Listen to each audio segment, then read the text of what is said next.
সুপ্রিয় দর্শক, আমি মুস্তফা দানি স্বাগত জানাচ্ছি সম্পাদকীয়তে। আজকের আলোচনার বিষয় সিটি নির্বাচনের নিরাপত্তা। আর এই নিয়ে আলোচনার জন্য আমাদের স্টুডিওতে উপস্থিত আছেন প্রথমেই ডক্টর সদরুল আমিন, অধ্যাপক ইংরেজি বিভাগ, ঢাকা বিশ্ববিদ্যালয়। মাঝখানে আছেন অধ্যাপক ডক্টর জিয়ার রহমান, চেয়ারম্যান ক্রিমিনোলজি বিভাগ, ঢাকা বিশ্ববিদ্যালয়। ওই প্রান্তে আছেন সৌরভ হাসান, যুগ্ম সম্পাদক, প্রথম আলো। তবে আলোচনা শুরুর আগেই চলুন দেখে নিই এখনকার প্রধান সংবাদগুলো। মিরপুরে পাকিস্তানের বিপক্ষে এক ম্যাচ হাতে রেখেই টাইগারদের ঐতিহাসিক সিরিজ জয়। ওয়ানডেতে টানা দ্বিতীয় সেঞ্চুরি তামিমের, উৎসবে মাতোয়ারা সারা দেশ। বেগম জিয়া আন্দোলনের নামে এতদিন বোমা ফাটিয়ে মানুষ মেরেছেন, এখন প্রার্থীকে জেতাতে লিফলেট বিলি করছেন, বললেন প্রধানমন্ত্রী।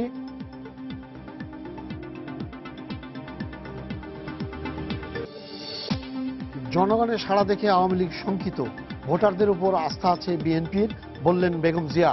রাজধানীতে আজও তাবিদের পক্ষে গণসংযোগ। সিটি নির্বাচনে সেনা মোতায়েনের বিষয়ে দু একদিনের মধ্যে সিদ্ধান্ত। ইসির সঙ্গে আইন শৃঙ্খলা রক্ষা বাহিনীর বৈঠক, উৎসবমুখর পরিবেশে চলছে প্রচারণা।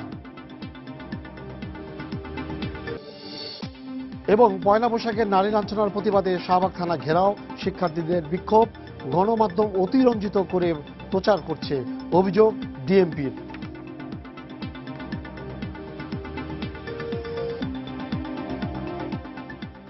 স্যার, আগে আমরা একটু আলোচনা করি, তার আগে একটু আমরা জেনে নিই বাংলাদেশের ঐতিহাসিক যে পাকিস্তানের বিপক্ষে যে ওয়ানডে সিরিজ এক ম্যাচ হাতে রেখে জিতেছে।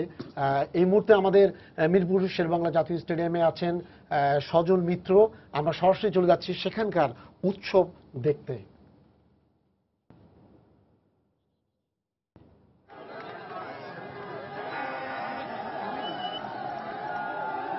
দানিশ, আপনি আসলে যেমনটা জানেন যে বাংলাদেশ আজকে দ্বিতীয় ওয়ানডেতে যেমন করে জিতলো, অর্থাৎ অনেকটা অনায়াসে যে সহজ জয়টা পেল, এই জয়ের মাধ্যমে কিন্তু তারা পাকিস্তানকে হোয়াইট ওয়াশ করার পথে এক ধাপ এগিয়ে গেল। আর এই জয় যে শুধুমাত্র টাইগারদের প্রত্যাশিত ছিল তাই নয়, এটা সমগ্র বাঙালি জাতির একটি কাঙ্ক্ষিত স্বপ্ন ছিল যে তারা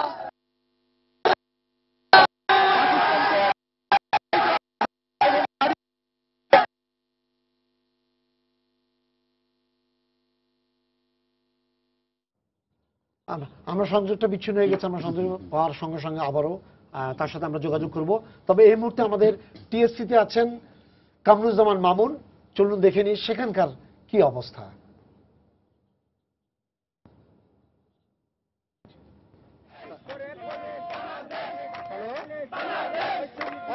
দানিশ ভাই, বাংলাদেশের ক্রিকেটে যে সুবাতাস বইছে, সে সুবাতাসের ঝড়ে কিন্তু উড়ে গেল পাকিস্তানিদের বোলিং লাইন এবং 16 বছরের যে পরাজয়ের গ্লানি ছিল সেই গ্লানি মুছে কিন্তু 3 ম্যাচ সিরিজের 2টি ম্যাচ জিতে 1 ম্যাচ হাতে রেখেই জয়ের বন্দরে পৌঁছে গেল বাংলাদেশ।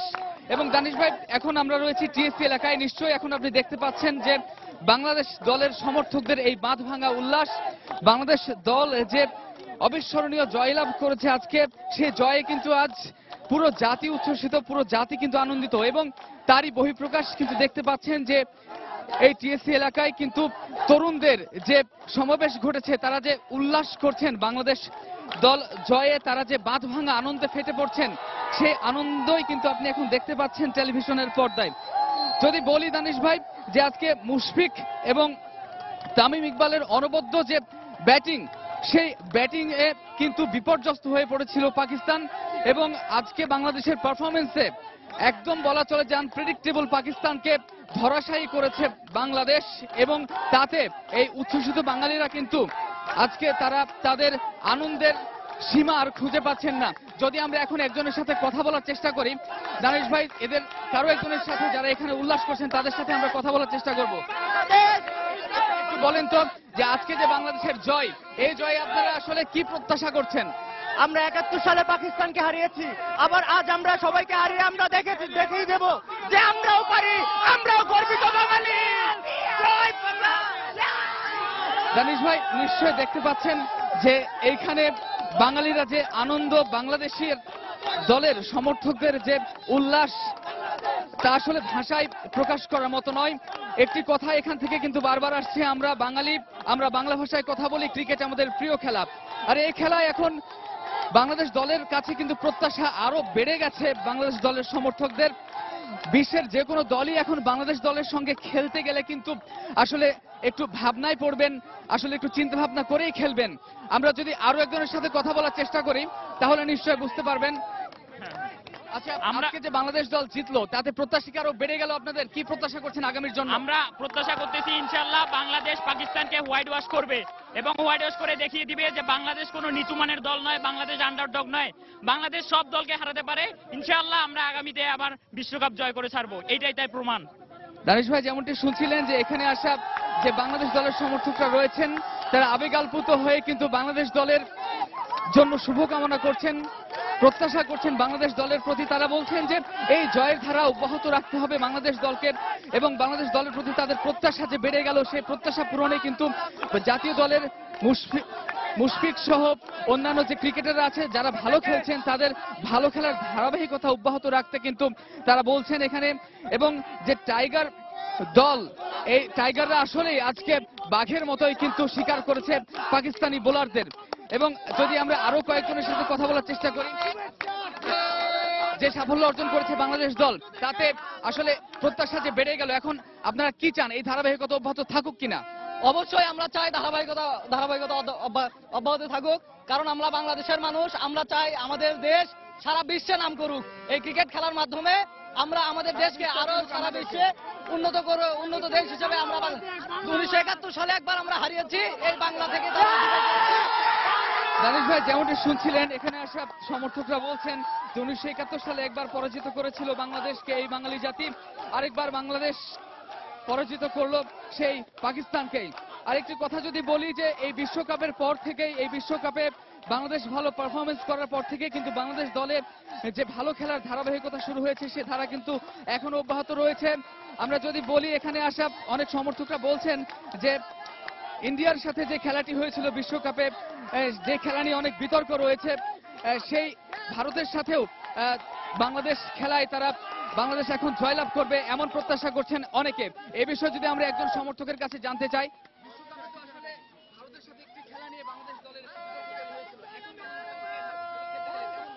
এখন তো কোনো ব্যাপারই না, ভারত আমাদের কাছে কিছু না। যেখানে পাকিস্তানের কাছে আমাদের অনেক ওয়ানডে হার ছিল, কিন্তু আজকে আমাদের সেই ওয়ানডে ম্যাচ জিতে আমাদের সেই হারা কাটিয়ে গেছে। আর ইন্ডিয়া তো কোনো ব্যাপারই না, আমাদের কাছে ফুল কনফিডেন্স এখন। দানিশ ভাই যেমনটা শুনছিলেন যে আসলে এখন বিশ্বের কোন দলই বাংলাদেশের কাছে কিছু নয় এমন আবেগে কথা বলছিলেন বাংলাদেশ দলের সমর্থকরা।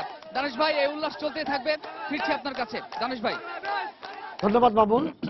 আমরা দেখছিলাম সরাসরি টিএসসি থেকে আনন্দ উল্লাস এবং পাত ভাঙা যে মাতোয়ারা পাকিস্তানের বিপক্ষে ওয়ানডে সিরিজ ঐতিহাসিক জয়, এক ম্যাচ হাতে রেখেই আমরা সময় পরিবারের পক্ষ থেকেও বাংলাদেশ জাতীয় ক্রিকেট দলকে অভিনন্দন জানাচ্ছি। তবে এবার আমরা একটু আলোচনা করতে চাই আজকে যে বিষয়টা আছে যে সিটি নির্বাচনের নিরাপত্তা। স্যার, বলা হচ্ছে যে সেনাবাহিনী মোতায়েনের কথাটা চলে আসছে এবং বারবার প্রথম দিন থেকেই, যেদিন থেকে মানে প্রার্থীরা তাদের নমিনেশন পেপার সাবমিট করছে তারপর থেকে কিন্তু বলছে সেনা মোতায়েনের কথা।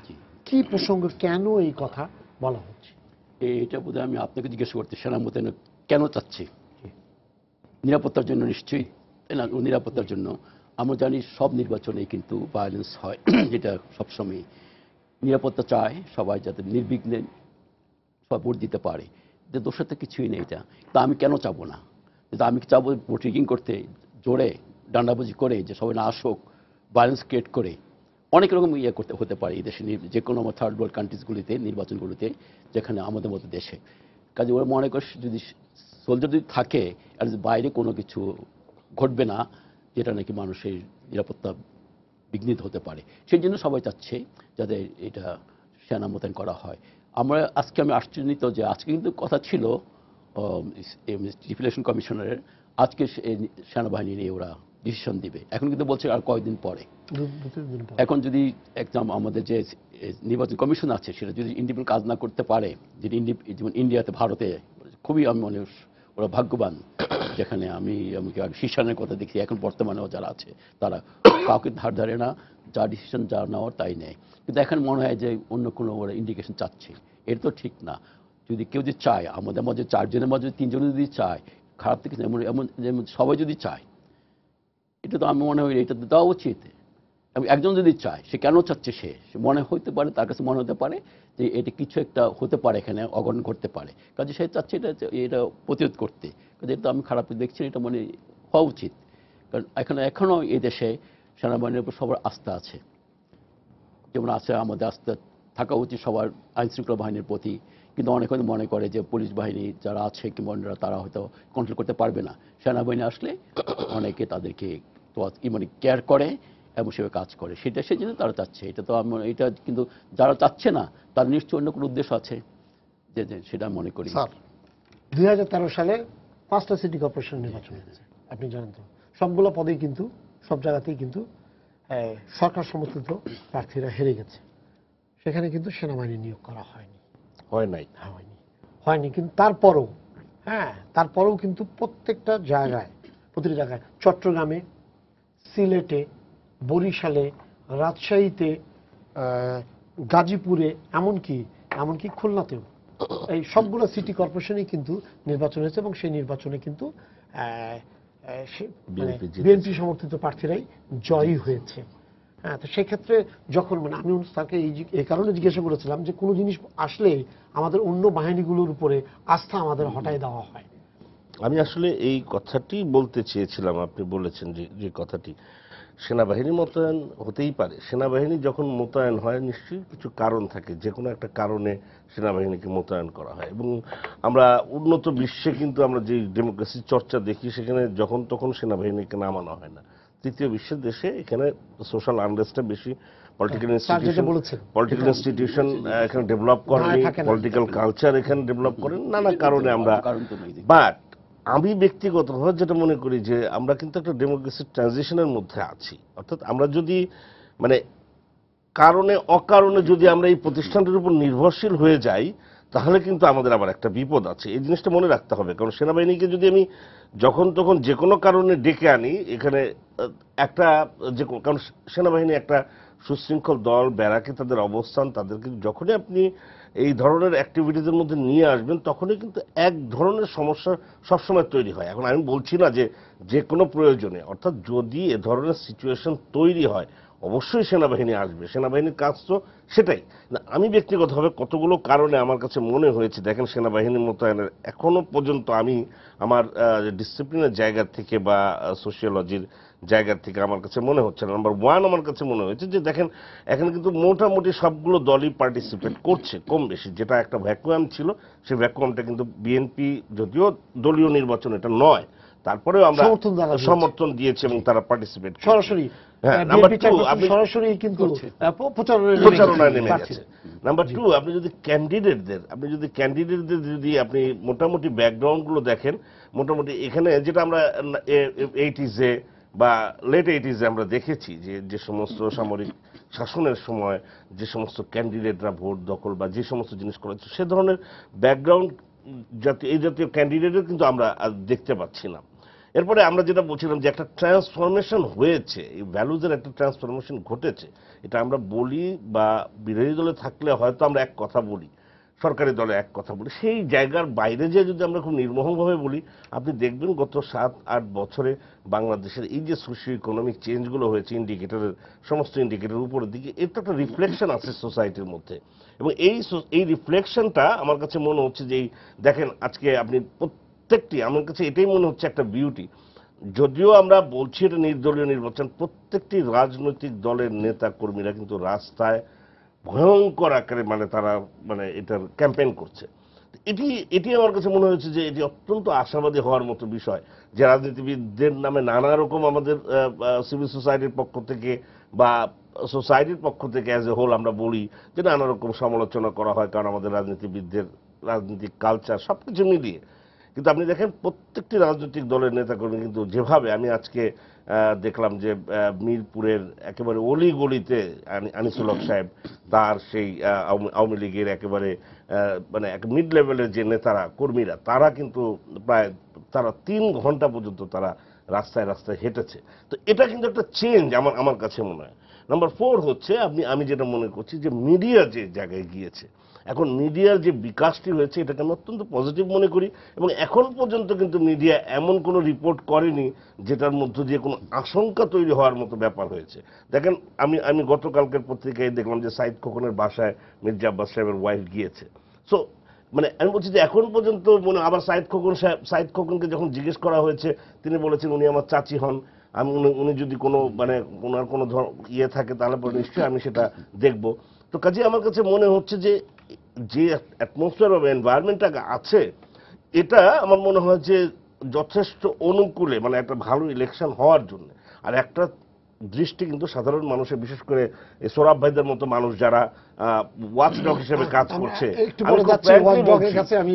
আমি বলছি যে ওয়াচডগ হিসেবে তাদের কাছে নিশ্চয়ই তারা এখানে মনে করবেন যে এখানে, কারণ ইলেকশন নিয়ে 5 জানুয়ারি ইলেকশন নিয়ে এক ধরনের আলোচনা তর্ক বিতর্ক আছে। তো এইটাও কিন্তু একটা বড় ইস্যু, যেখানে যদি কোনো কিছু হয় নিশ্চয়ই এই প্রেশারটাও কিন্তু গভর্নমেন্টের উপরে আছে। তো সবকিছু মিলিয়ে আমার কাছে মনে হয় যে আমি অবশ্যই মনে করি যে যদি এরকম সিচুয়েশন তৈরি হয় আমি সেনাবাহিনী আসতে পারে, কিন্তু আমার মনে হচ্ছে না কোনো জায়গায় যে কারণ অকারণে যে কোনো সময় একটা জিনিস হতে পারে, যেন একটা স্ট্র্যাটেজিক জায়গা থেকে বিরোধী দল এই জিনিসটি করতে পারে, যে তারা যদি জিতে যায় তাহলে বলল যে সেনাবাহিনী থাকার কারণে তারা জিতেছে, হেরে গেলে তারা বলল সেনাবাহিনী যদি না থাকে তাহলে বলল যে সেনাবাহিনী এখানে কারচুপি হয়েছে, বা সেনাবাহিনী যদি এর মুহূর্তে আগেই আমরা বলেছিলাম এটা হবে। এই কালচারটা তো আমাদের এখানে আছে। তো সেই জায়গায় একটা স্ট্র্যাটেজিক জায়গা, বা অনেক সময় পলিটিক্যাল রেটরিক আমরা দেখি যে তারা একটা চাওয়ার জন্য চায়, হয়তো খুব ট্যাসিটলি চাইছে, এটা একদম খুব সিরিয়াসলি চাইছে, আমার সেটাও কিন্তু মনে হয়নি এখন পর্যন্ত। সৌরভ ভাই, উনি যে কথাটা বলছে কৌশল, যে অনেক সময় কৌশল থাকে, এই মনে করেন যে নির্বাচনের একটা প্রচারণার কৌশল, পাশাপাশি মানুষকে এক ধরনের ইয়া করার জন্য কৌশল হিসেবে উনি একটা কথা উল্লেখ করেছেন, কৌশল। অনেক সময় দেখা যাচ্ছে চাওয়ার পিছনে অনেক কারণ থাকতে পারে, অনেক কারণ থাকতে তার মধ্যে একটা কৌশল আছে। আপনার কি মনে হয়েছে যে এটা কৌশলের মধ্যে পড়ে? আচ্ছা, ধন্যবাদ। আমি কৌশলে যাওয়ার আগে যে বিষয়টা আসতে চাই সেটা হলো গণতন্ত্র জন্যই নির্বাচন, তাই তো, যে পর্যায়ে হোক, জাতীয় বা স্থানীয়। আর নিরাপত্তা যে শুধু নির্বাচনের জন্য নিরাপত্তা না, পুরো দেশেরই মানুষের নিরাপত্তা, জনজীবনের নিরাপত্তা, সেটি কতটুকু আছে। আমরা পহেলা বৈশাখে যে দুঃখজনক ঘটনার প্রত্যক্ষ করলাম, যে নিন্দনীয়, ঘৃণ্য, জঘন্যভাবে দুর্বৃত্তরা মেয়েদের উপর হামলা করেছে, এবং সেটি কারা করেছে নানাভাবে ফুটেজ দিয়ে বের হচ্ছে। তো সুতরাং এই যে অপশক্তি যারা সন্ত্রাস করে, সেটা নির্বাচনে করুক আর জনজীবনে, সামাজিক অনুষ্ঠানে, উৎসব উপলক্ষে, যে কোনো সমাবেশে করুক, তাদের বিরুদ্ধে রাষ্ট্র যে নিরপেক্ষভাবে দলমতের ঊর্ধ্বে থেকে ব্যবস্থা নেবে, এটাই কিন্তু প্রত্যাশিত। এবং সেই রাষ্ট্র বা রাষ্ট্রের প্রতিনিধি হিসেবে সরকার হচ্ছে তার দায়িত্ব। এখন সরকার যে দায়িত্বটি পালন করে জনপ্রশাসন এবং আইনশৃঙ্খলা রক্ষাকারী বাহিনীর মাধ্যমে, অর্থাৎ তাদের দ্বারাই তারা জনজীবনের নিরাপত্তা নিশ্চিত করার কথা। এখন সেখানে যদি ঘাটতি থাকে, সেখানে যদি শঙ্কা থাকে যে সরকার বা সরকারের যে এই যে যন্ত্র, সরকারের যে যন্ত্র এগুলো নিরাপত্তা দেয়ার, সেই যন্ত্র যদি ঠিক মতন কাজ না করে বা আশঙ্কা থাকে, নিষ্ক্রিয় থাকে, বা দলভুক্ত হয়ে কাজ করার আশঙ্কা থাকে, তখনই কিন্তু মানুষ পূর্ণ বাহিনী, সেটা আমি শুধু সেনাবাহিনীর কথা বলছি না, বিজিবি বলি, র্যাব, এমনকি সেটি এই প্রশ্নটি আসে। আমরা কিন্তু শুধু নির্বাচনের ক্ষেত্রে এই বিতর্কটি আসছে তা না, আমরা যে কোনো আইনশৃঙ্খলা পরিস্থিতি, কোনো একটা পরিস্থিতি উদ্ভব হলে দেখি যে বিজিবি নামানো হচ্ছে, র্যাব নামানো হচ্ছে, ক্ষেত্র বিশেষে সেনাবাহিনীও নামানো হয়। আসলে এটা পারস্পরিক, সরকার এবং বিরোধী দল বা নির্বাচনের প্রতিদ্বন্দ্বী পক্ষগুলো, যেহেতু এটা অরাজনৈতিক হলেও রাজনৈতিকই, পারস্পরিক আস্থার অভাবের কারণে এটা হচ্ছে সবচেয়ে বড়। এই যে বিরোধী পক্ষ, এক পক্ষ এখন দাঁড়িয়েছে, এক পক্ষ সেনাবাহিনী চায় আর এক পক্ষ চায় না, তো দুটোর পক্ষেই যুক্তি আছে। এবং নির্বাচন কমিশন এই সিদ্ধান্তটা নেবে নির্বাচন কমিশন। তা নির্বাচন কমিশনের প্রতি আবার আস্থার বিষয়টি আছে। সেখানে আস্থার ঘাটতি থাকলে তখন এটি আছে যে নির্বাচন কমিশন যাই করুক সেটার ব্যাপারেই একটা প্রতিবাদ থাকে। যেমন খুব কি ধরনের হাস্যকর মনে হবে এখন ব্যালট পেপার, এই যে স্বচ্ছ ব্যালট পেপার এবং আগের যে লোহার ব্যালট পেপার ছিল, এটা নিয়ে কিন্তু বিতর্ক এই বিগত নির্বাচন কমিশনকে 5 বছর ধরে এই বিতর্কের সম্মুখীন হতে হয়েছে যে স্বচ্ছ ব্যালট পেপার দেওয়া যাবে না। তখন তারা এখনো বিরোধী দলে, তারা বলছে স্বচ্ছ ব্যালট পেপার দিলে নাকি কারচুপি হবে, কারচুপি। তো এই ধরনের অনাস্থার কারণে এগুলো হয়। কিন্তু সামনে যে নির্বাচনটি এখন যে অস্বাভাবিক, অস্থির এবং অনিশ্চিত পরিস্থিতিতে নির্বাচনটি হচ্ছে, ভালো যে নির্বাচনটি হচ্ছে, কারণ আমরা কয়েকদিন আগেও যারা যে অবস্থা ছিল তার থেকে উত্তরণের একটি সুযোগ এই নির্বাচনটি, এবং নির্বাচন সরকার চেয়েছে বলে নির্বাচনটি হয়েছে। কারণ ঢাকার নির্বাচন 7 বছর আটকে ছিল, চট্টগ্রামে হয়তো আরো 2 মাস পরেও নির্বাচন হতে পারত। এখন আমি তো মনে করি যে সরকারের পক্ষ থেকে সরকার একটি এই অশান্ত, অস্বাভাবিক, সংঘাতমুখর পরিস্থিতি থেকে একটি শান্তিপূর্ণ, স্বাভাবিক পরিস্থিতি উত্তরণের জন্য এই নির্বাচনটি বলে মনে করি। শুধু এই নির্বাচনের ফলাফলে কে জিতবে কে হারবে তার চেয়েও বড় হচ্ছে এই নির্বাচনটি যদি সুষ্ঠু হয় তাহলে সরকারের যে রাজনৈতিক অবস্থান সেটি অনেক শক্তিশালী হবে। যদি সুষ্ঠু না হয় তাহলে বিরোধী দলের যে রাজনৈতিক অবস্থান সেটি অনেক বেশি শক্তিশালী হবে, অনেক বেশি যুক্তিসঙ্গত মনে হবে মানুষের কাছে। সেক্ষেত্রে আমি তো মনে করি সরকারের উচিত যে এখানে একটি সুষ্ঠু অবাধ নির্বাচন করার ক্ষেত্রে কি যা প্রয়োজন সেটি নির্বাচন কমিশনকে সহায়তা করা। নির্বাচন কমিশন যদি মনে করে সেনাবাহিনী দরকার, সরকারি দলের অবশ্যই বলা উচিত সরকারি দলের প্রার্থী বা নেতাদের, এই যে প্রথমেই বলা হলো যে সেনাবাহিনীর প্রয়োজন নেই, সেনাবাহিনীর দরকার নেই, আবার বিরোধী পক্ষেও বিবেচনাটা হচ্ছে তাকে, হ্যাঁ 5টি সিটি কর্পোরেশন নির্বাচনে সেনাবাহিনী ছাড়া সুষ্ঠু হয়েছে বলে এখানে সেনাবাহিনী নামাতে পারবে না তা নয়, কিন্তু বিষয়টা হচ্ছে আস্থার পরিবেশটা তৈরি করতে হবে। এখন আমরা যদি সব ক্ষেত্রেই সেনাবাহিনীকে আস্থার মাধ্যম মনে করি, উপাদান মনে করি, সেটি কিন্তু গণতান্ত্রিক শাসনের জন্য দুর্ভাগ্যজনক।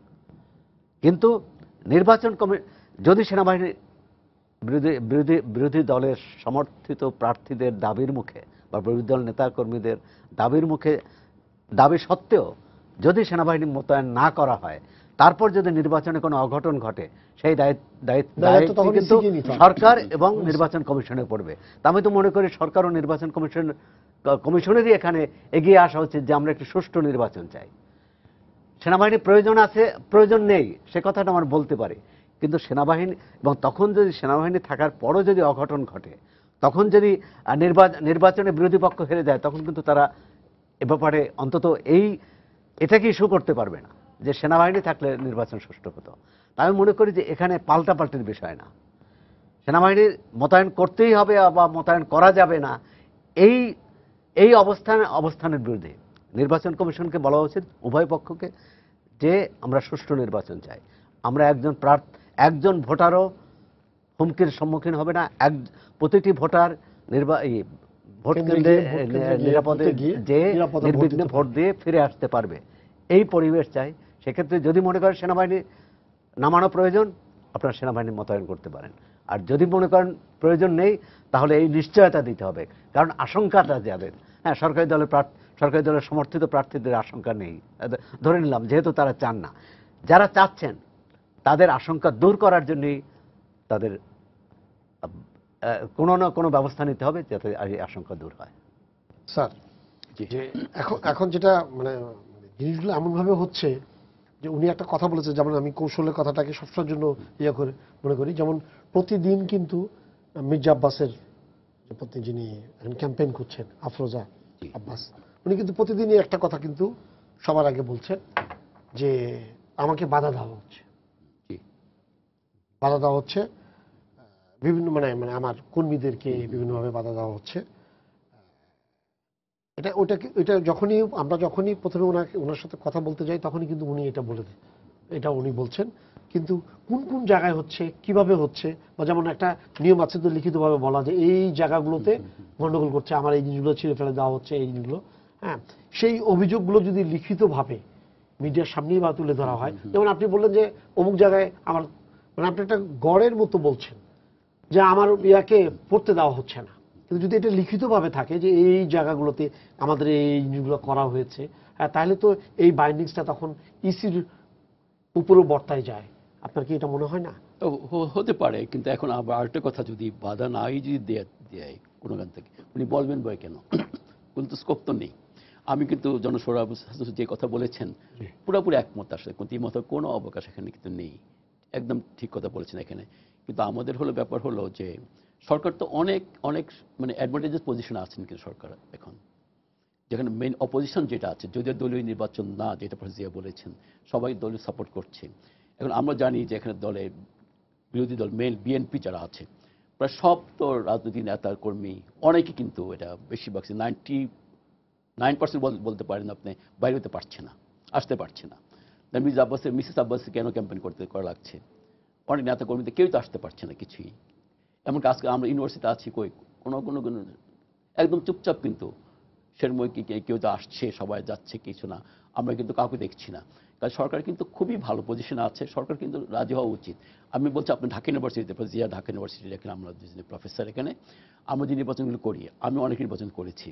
যে প্রশাসন, হয়তো আমি প্রশাসন না, এখন যে প্রশাসন আছে আমাদের বিপক্ষ প্রশাসন, যা বলি তাতে কিন্তু রাজি, কোনো কিছু আপত্তি নেই, স্যার যা বলেন তাই।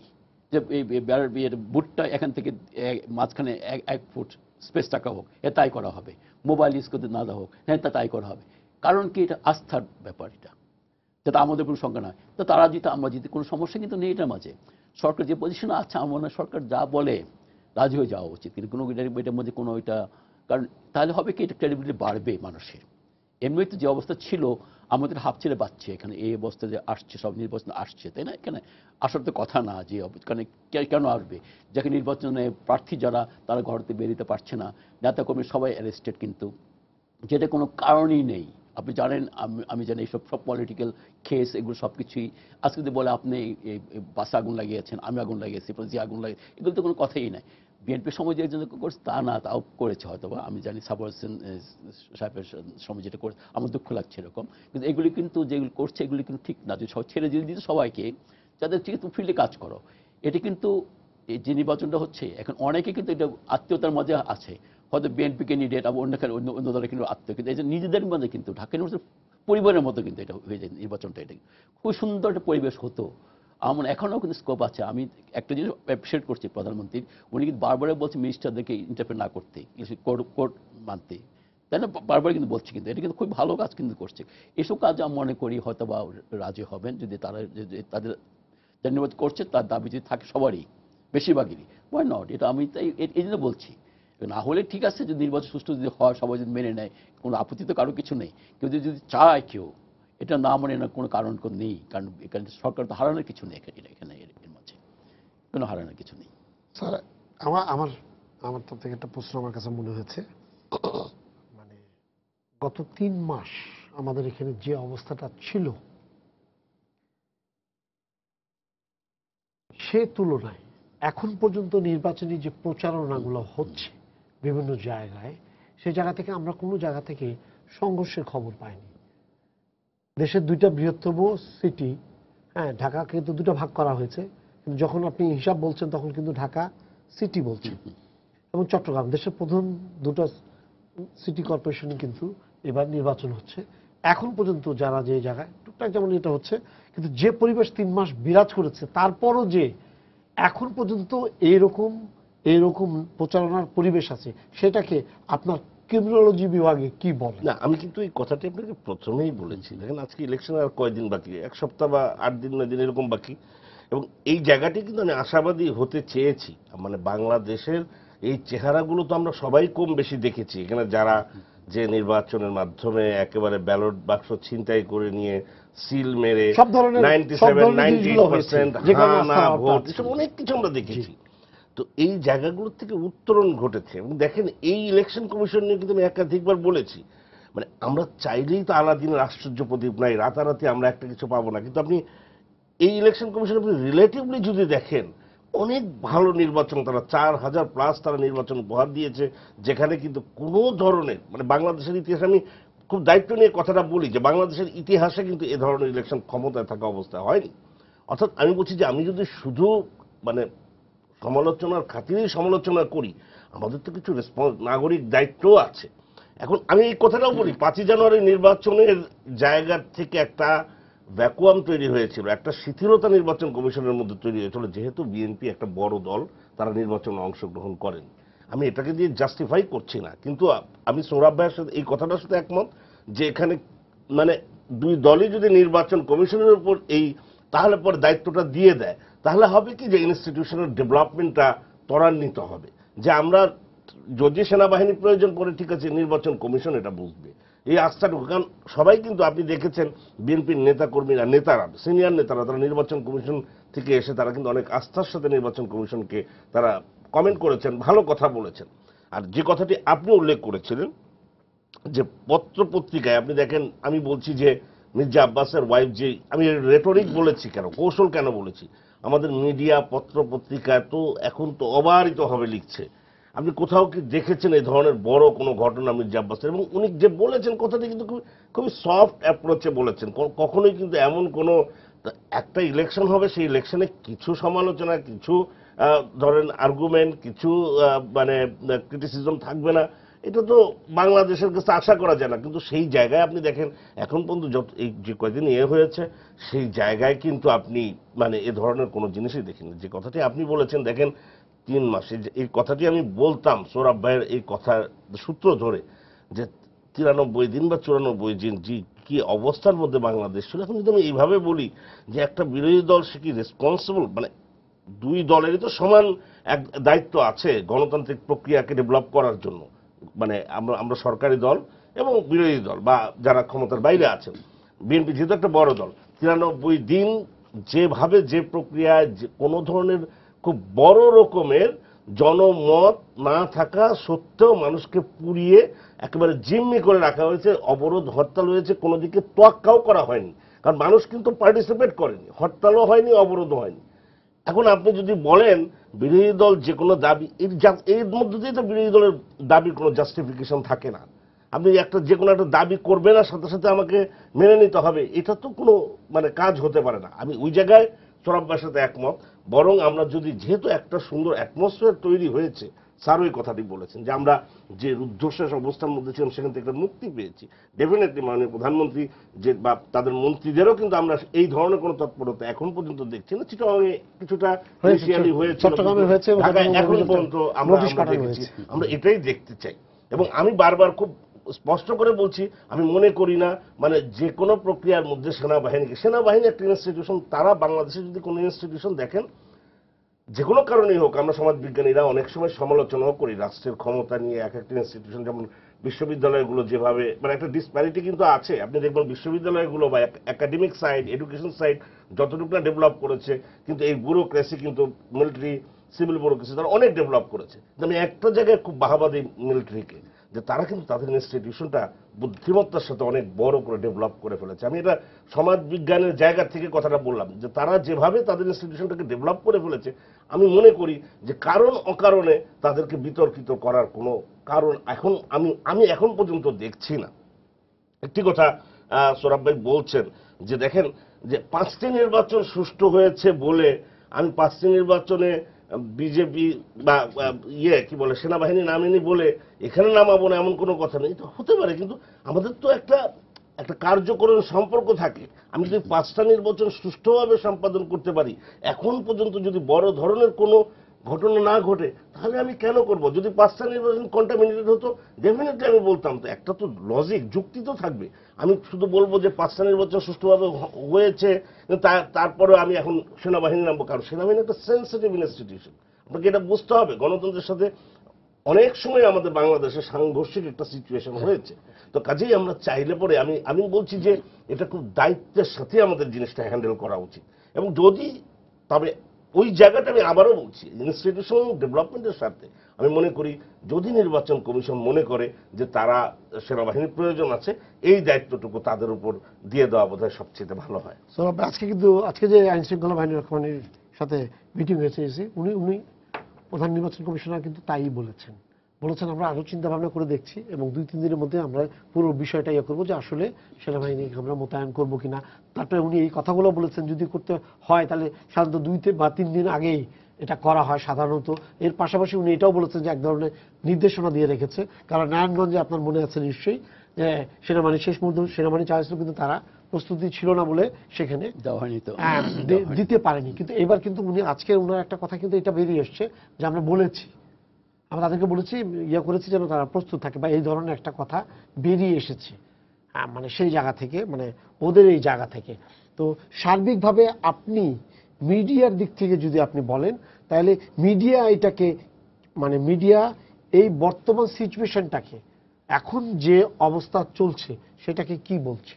আসলে বাংলাদেশের মানুষের অমিত শক্তি, অপরন্ত তার প্রাণ শক্তি, তার মেধা, তার শুভ ইচ্ছা। কারণ আপনার আজকেই আমরা যে ক্রিকেটে যেটা দেখলাম যে বাংলাদেশের তরুণ 11 জন তরুণ কি দেখিয়ে দিয়েছে, একটা দুর্ধর্ষ দলের বিরুদ্ধে দলকে পরাজিত করেছে পরপর দুটি ম্যাচে, এবং পরবর্তীটা হলে তারা সিরিজ জয়ী হয়েছে, পরে হোয়াইট ওয়াশ হতে পারে। তো এটি কেন কি করে সম্ভব হয়েছে? কারণ আমরা কয়েক বছর আগে দেখেছি যে বাংলাদেশ যেখানেই হারে, যেখানেই খেলতে যায় হেরে যায়। তার হচ্ছে তার অধ্যবসায়, তার সমন্বয়, তার শৃঙ্খলা, তার নিয়মিত অনুশীলন, এবং এই একটি টিম পরিচালনার মধ্যে যেসব গুণ থাকা দরকার, যেসব বৈশিষ্ট্য থাকা দরকার একটি টিমকে শক্তিশালী করার জন্য, সেই সমস্ত গুণ তারা অর্জন করেছে। আমরা এটি যদি একটি বৃহত্তর পরিসরে আসি, বাংলাদেশ টিমটা যারা বাংলাদেশকে পরিচালনা করে, সরকারি দল বিরোধী দল, এই রাজনৈতিক শক্তি, রাজনৈতিকরা তো দেশ চালায়, তারা এরকম একটা টিম তৈরি করতে পারে না কেন? তারা এরকম একটি নির্বাচন বলে, সংসদ বলে, সব জায়গায় তো এক ধরনের পারস্পরিক বৈরিতা, পারস্পরিক বিদ্বেষ, হিংসা, মানে এটাকে একটু সম্প্রীতি, একটু কি বলে সহনশীলতা, একটু সহিষ্ণুতা, এবং এই যে বললেন যে 3 মাস আগে, মানে এই কয়েকদিন আগেও 3 মাস ধরে যে সহিংসতা চলছে, তখন কি মনে হতো যে বাংলাদেশে কখনো এরকম নির্বাচন আবার এখন কিন্তু মনে হচ্ছে যে ওই পরিবেশ যে বাংলাদেশে ছিল সেটা অস্বাভাবিক মনে হয়েছে, তাই না? তা আমরা কিভাবে উত্তরণ ঘটাতে পারি? নির্বাচন একটা সুযোগ আসছে, এবং নির্বাচন কমিশন এর আগে অনেক নির্বাচন নিয়ে, উপজেলা নির্বাচন, জাতীয় নির্বাচন নিয়ে অনেক বিতর্ক হয়েছে, অনেক সমালোচনা হয়েছে। কিন্তু আমি চট্টগ্রামে গিয়েছিলাম, 3-4 দিন সেখানে থেকেছি, এবং ঢাকায় তো আপনারা সবাই দেখেছেন, মানে নির্বাচন কমিশনকে ভয় পাচ্ছে প্রার্থীরা, তার সমর্থকরা, তার কর্মীরা। হ্যাঁ, কোথাও পোস্টার ছেঁড়া হচ্ছে, কোথাও ব্যানার ছেঁড়া হচ্ছে, আচ্ছা হচ্ছে, কিন্তু নির্বাচন কমিশনের আইন মেনেই কিন্তু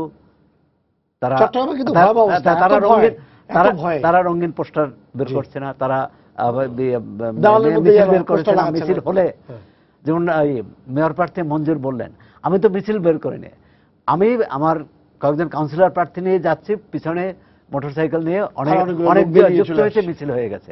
তো এরকম হতে পারে। এখন দেখতে হবে আক্ষরিক অর্থে দেখবে না, বা পুরো উদ্দেশ্যটা দেখতে হবে। এখন কেউ যদি কারো নির্বাচনী অফিসে হামলা চালায়, অবশ্যই বিরুদ্ধে ব্যবস্থা নেবে, এবং নির্বাচন কমিশন শত সীমাবদ্ধতা সত্ত্বেও, এবং আমরা তো বুঝি যে, এবং তারা কিন্তু অনেক ক্ষেত্রে ব্যবস্থা নিয়েছে, শোকজ করেছে, কাউন্সিলর প্রার্থীদের জরিমানা করেছে। বলছে এই যে ভয়ে আছে, তারা একটা ভয় পাইয়ে দিতে পেরেছে, এটা নির্বাচন কমিশনের সাফল্য। এখন হচ্ছে আগামী এই 9 দিন 10 দিন এটি তারা রাখতে পারবে কিনা। বড় কোনো দুর্ঘটনা ঘটেনি, এবং আমরা বড় কোনো দুর্ঘটনা ঘটেনি, আমরা চাই আগামী এই 10 দিনেও কোনো দুর্ঘটনা ঘটবে না, সেটি নির্বাচন কমিশনকে নিশ্চয়তা দিতে হবে। আর জিয়া ভাই যে কথাটি বললেন, সেনাবাহিনীকে আমরা কথায় কথায় টানি, সেনাবাহিনীকে অনেক ক্ষেত্রেই আমরা টানি। ধরেন আমরা এই যে রাজনৈতিক বিরোধী দলের আন্দোলন হলে, সেখান থেকে তখন সেনাবাহিনীকে তারা আমাদের শেষ রক্ষা হয় সেনাবাহিনী। এই পরিস্থিতি যাতে তৈরি না হয়, বিনীতভাবে একটা জিনিস বলি আপনাদের, এই কথাটা এই জন্য বলছি, দেখেন আপনি কথাটা বলেছেন 30 দিনের যে অস্বাভাবিক সিচুয়েশন 3 মাসের, তৈরি হয়েছিল, এখানে বিজিবি র্যাব নেমেছে, কিন্তু সেনাবাহিনী কিন্তু আমরা তার নামতে আগে দেখিনি। নেমেছিল, তার আগে যে নেমেছিল। সিচুয়েশন হয়েছিল এখানে কিন্তু না, সাধারণ সেটি না মানুষ- পারে, আমি বলছি দুপক্ষই। আমি সেইটা বলছি। সরকার যেমন নামিয়েছে, আবার এই পরিস্থিতি তৈরি করেছে, আবার বিরোধী দল কি বলে, যেমন বিরোধী দল বলছে যে সরকার যেসব পদক্ষেপ নিয়েছে, তাদের সভা সমাবেশ বন্ধ করেছে, তাদের ঘরে অবরুদ্ধ করেছে, তাদের এছাড়া বিকল্প ছিল না। আমি বলছি এই যে পাল্টাপাল্টি, তাদেরও বিকল্প ছিল, সরকারেরও বিকল্প ছিল। এবং এটাও তো সত্য যে একজন মেয়র প্রার্থী, যে প্রধান প্রার্থীদের একজন এখন জেলখানায় পলাতক অবস্থায়, তিনি জামিন পাননি। ধরেন এই তার জামিন সহ যদি নির্বাচনটি হতো, তিনি যদি প্রকাশ্যে প্রচার চালাতে পারতেন, এবং আমি মনে করি যে সরকার, এটা তো সরকার আদালতেরই ব্যাপার, কিন্তু তিনি যদি জামিন নিয়ে প্রচার চালাতে পারতেন। কিন্তু কোর্ট এবং রায় দিয়েছে, কন্টেম্পট অফ কোর্ট আবার হয় কিনা আমি কন্টেম্পট অফ কোর্ট বলছি না, আমি বলছি রাজনৈতিক পরিস্থিতি। একজন প্রার্থী জেলখানায় বসে, জেলখানায় থেকে বা পলাতক অবস্থা থেকে নির্বাচন করলে মানুষের সহানুভূতি তার প্রতি বেশি হয়। প্রকাশ্যে আসলে বরং তার রাজনৈতিক কর্মকাণ্ড, তার অতীত, তার অতীতের দোষগুলোই বেশি মানুষ সামনে আনে। কিন্তু যখন সে বিপদে থাকে, যখন সে পলাতক অবস্থায় থাকে বা জেলখানায় থাকে, তখন কিন্তু সেটা ঢেকে যায়। আমি বলছি যে রাজনৈতিক দলগুলোকে, পক্ষগুলোকেও এই বিচক্ষণতার সাথে এটি কি বলে, এক ধরনের পরিস্থিতি সামলানো উচিত। মোকাবেলার পথটা বাদ দিতে হবে। আমরা নির্বাচন করতেছি, এবং প্রধানমন্ত্রী যেটা বলেছেন, তার দলের নেতাকর্মী প্রার্থীরা যদি এটি অনুধাবন করেন এবং তামিল করেন, এবং একটু সুষ্ঠু নির্বাচন হয়, যে দলই জিতুক, যে পক্ষই জিতুক, তাহলে আমরা কিন্তু এই শান্তিপূর্ণ উপায়ে জাতীয় নির্বাচন, জাতীয় সমস্যার সমাধানেরও একটা পথ আমরা সুগম হবে। এবং সেখানেই বাংলাদেশের মানুষের আশা। আমরা এই রাজনৈতিক শক্তি দেশ চালাবে, আমরা চাই না যে অন্য কোনো শক্তি চালাবে। এবং তাদের বিচক্ষণতা, প্রজ্ঞাই দেশকে সামনের দিকে এগোতে পারে, তাদের হঠকারিতাই দেশকে পিছিয়ে দিতে পারে। আমাদের শেষ পর্যায়ে চলে আসছে স্যার, আপনার বক্তব্যটা এবার আপনি একটু বলেন। যে ওনারা যে সামরিক বাহিনী তো এই দেশের সন্তান, তাই না? কাজে ওরা তো, আমরা সবাই কেন বলবো ওরা আসলে খারাপ হবে, ভয়ের তো কোনো কারণ তো নেই। আমার কাছে সত্যি এটা সবসময় চিন্তা করি আমি, যে আমি রাজনীতিবিদ নই, আমি শিক্ষক, যে এটি কেন এরকম হয়। যারা বিরোধী দলে থাকে তারা চাচ্ছে যে সেনাবাহিনী আসুক, কিংবা কোনো কেউ আসুক যারা যাতে এটা কন্ট্রোল করতে পারে। যারা সরকার সমর্থন যারা করে তারা বলে না দরকার নেই। দুই পক্ষই কিন্তু যখন ক্ষমতায় থাকে তখন কিন্তু এই কথাটা বলে, বিরোধী পক্ষে চলে যায় তখন কিন্তু এই কথা বলে। একজন একজনের মধ্যে বলেছেন যে আস্থার অভাবের কারণে ওনারা এক ধরনের কৌশল অবলম্বন করেন। না, ওই কৌশল না, ওরা ইনসিকিউর মনে হতে পারে, রিগিং হতে পারে, গন্ডগোল হতে পারে। কাজে ওরা আসলে হয়তো বা এটা অনেকটা তার মানে কম হবে। স্যার আমি যদি এই ভাষায় বলি আপনাকে, না আমার ইয়া থেকে যে অনেকে আমাকে এটা বলে, সদরুল ভাই বলছেন বলে একটু আশঙ্কা আছে। না সদরুল ভাই নিজেও বক্তব্যকে, ওটা হচ্ছে কি, যখন যিনি সরকারে থাকেন তখন কিন্তু এই ইনস্ট্রুমেন্ট গুলো ব্যবহার করেন বলেই উনি যখন বিরোধী পক্ষে চলে যান, উনি তখন নিজে উপলব্ধি করেন যে আমি তো এই কাজটা করেছি। অতএব এক্স্যাক্টলি হতে পারে, নিজের কর্ম থেকেই কিন্তু এই কাজটা হবে। আপনি একদম স্টাডি একদম ঠিক আমি মনে করি। আর আপনার প্রথম জবাব সেটা আমাকে ভালো লাগছে, যেটা আপনি অবজার্ভ করলেন, যে সহিংসতা হওয়ার কথা ছিল, কিছু কিন্তু হচ্ছে না সেভাবে। সে তুলনায় কিছু তো অবশ্যই হবে, নিজেরা আমাদের থাকলে হবে, সেটা হবে। সব তো ঢাকা ইউনিভার্সিটি না, যেমন সুন্দরভাবে করে সবকিছুই। কিন্তু এখন সেটাই সরকার চাইলে কিন্তু সুন্দর করে করতে সবকিছু। সরকারের কিন্তু কিছু হারানোর কিছুই নেই এটার মাঝে। আমি দেখি কোনো কিছু হারানোর সরকার নেই। কাজে এটা যা চায় তাই দেওয়া উচিত। এটার মাঝে কিছু হার জিতের ব্যাপার না। এরপর জিয়া যেটা বললেন যে এটা ওদের বিতর্কিত কেন করবো, সেনাবাহিনীর কোনো বিতর্কিত ব্যাপার না এটা। তারা যে সময় আসে হয়তো বা কোনো স্বার্থন্বেষী মহল হয়তো ওদেরকে বলে আসতে, কিংবা ওরা প্রয়োজন মনে করে যে পাকিস্তানে যেমন হয়, প্রায় হয়, আমাদেরকে সেরকম তো কয়েকটা হয়নি সেরকম। কিন্তু তারা আসলে যদি কেউ চায় তাদেরকে ইলেকশনের ব্যাপারে, আমাদের যে কোনো ব্যাপারে হোক, প্রাকৃতিক দুর্যোগ হোক, সব কিছু তাদেরকে আমরা ইয়ে করি। আজকে দেখেন আপনি যে সৌরভ ভাই যে কথাটা বললেন প্রথমেই, পয়লা বৈশাখের কথা, পুলিশ আপনি দেখেন কি করলো। তারা তো এটা পলিটিক্যাল ফোর্স না, তার একটা আইনশৃঙ্খলা বাহিনী, তারা পলিটিক্যাল পার্টির মধ্যে কিছু লোক ব্যবহার করে। প্রথমে বলে দেয় না এটা কিছুই হয়নি। এটা কেমন কথা, যেখানে প্রেস বলছে, মিডিয়া সবখানে আসছে, অনেক কিছু ঘটছে, কিন্তু প্রথমে কিন্তু অস্বীকার করে ফেললো এটা। এবং আজকে কিন্তু বললো যে আজকে পেপার দেখলাম আমি ডেইলি স্টারে, যা এখন স্বীকার করলো যে না কিছু ঘটছে, কিছু হচ্ছে। দেখি এমনকি 4 জন নাকি ওরা শনাক্ত করতে পারছে। আমি কতদিন আগে টিভিতে দেখতে পারলাম আর কি। আমরা স্যার আপনারা জি, দুজনই জি। কিন্তু ঢাকা বিশ্ববিদ্যালয় জি, এবং জি। এই এটা কিন্তু প্রতিপক্ষ কিন্তু ঢাকা বিশ্ববিদ্যালয়, জি, জি। একটা ক্ষেত্রে হয়েছে। জি, আপনাদেরকে ধন্যবাদ, সময় শেষ হয়ে গেছে এই জন্য।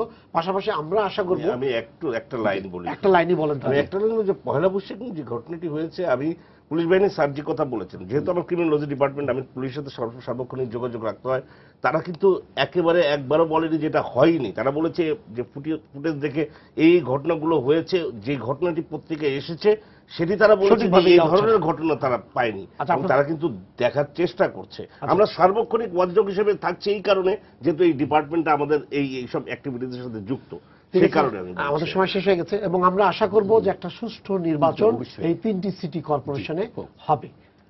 সবাইকে শুভেচ্ছা জানিয়ে শেষ করছি আজকে সম্পাদকীয়। আগামীকাল আবারও দেখা হবে রাত 10টায়। দেখার আমন্ত্রণ রইল। শুভরাত্রি।